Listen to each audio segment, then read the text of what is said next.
इससे पिछली वीडियो में मैंने भीकू बाई के बारे में आपको बताया था, जो कि राधा कृष्ण आई की दोस्त थी, शिरडी में रहती थी और किस तरीके से बाबा और उनके बीच में बातें हुई राधा कृष्ण आई की डेथ को लेकर।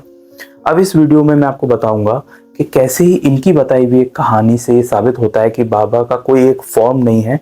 1918 तक वो एक फिजिकल फॉर्म में दिखते थे और अब वो एक फिजिकल फॉर्म में नहीं दिखते। इसका मतलब ये नहीं है कि वो नहीं है, वो किसी भी फॉर्म में हैं और उस समय भी ऐसा होता था।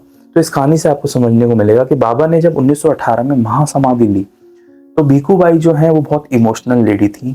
वो शिरडी में ही रहती थी। वो द्वारका माई के और आसपास बाबा से रिलेटेड जो भी काम होता था वो सब करती थी, ध्यान रखती थी द्वारका माई का।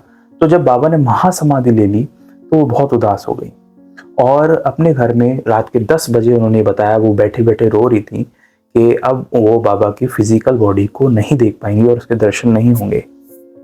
ये सोच के वो बहुत ज़्यादा गम में चली गई और बहुत ज़्यादा रोने लग गई। और इतने ही समय में उनके जो गेट पर है एक छोटी सी दस्तक हुई। वो उठ के आई और जब वो देखती हैं गेट खोल के तो वो देखती हैं कि उस गेट के बाहर एक सांप खड़ा है।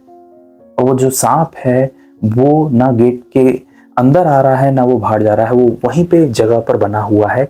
और ये देख के वो थोड़ी सी हैरान होती है क्योंकि वो अंदर बाबा को सोच रही थी, बाबा को याद कर रही थी। और जब वो गेट पे दस्तक हुई और गेट खोलती हैं तो वहां पे एक सांप खड़ा था।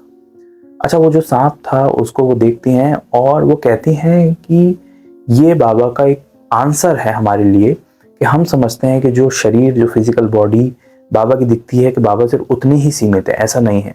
वो उन्होंने हमेशा ये कहा है कि वो किसी भी रूप में आपके सामने आ सकते हैं। तो वो जो सांप का रूप था वो भी बाबा का ही रूप था, क्योंकि वो ऐसा नहीं है कि आप सिर्फ उन्हें एक शरीर के रूप में, एक चित्र के रूप में जानो। वो किसी भी फॉर्म में, किसी भी रूप में, किसी भी आकार में आपके सामने आ सकते हैं और वो तो बस बाबा ही जानते हैं और वही उनकी इच्छा से होता है कि आप उन्हें पहचान पाएंगे या नहीं।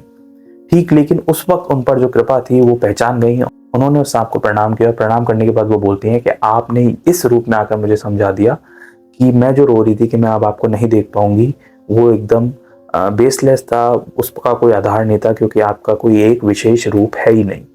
आप इनफाइनाइट हो, आप निराकार हो, तो आपका आकार कोई पर्टिकुलर आकार है ही नहीं।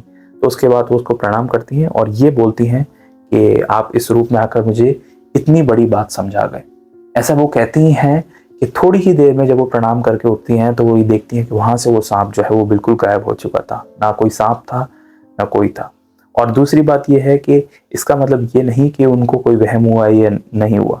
इसका मतलब ये था कि वो जो फॉर्म था, वो आकार था, वो भी बाबा नहीं थे। बाबा का फॉर्म बदलता रहता है, आकार बदलता रहता है, क्योंकि एक विशेष आकार में हम उन्हें ढाल नहीं सकते और किस रूप में आकर आपको वो दर्शन दें उसका कोई भी नहीं कह सकता। और जब तक आपका वो साक्षी भाव नहीं होगा, जब तक उनकी मर्जी नहीं होगी, जब तक आप भी उन्हें नहीं पहचान पाओगे।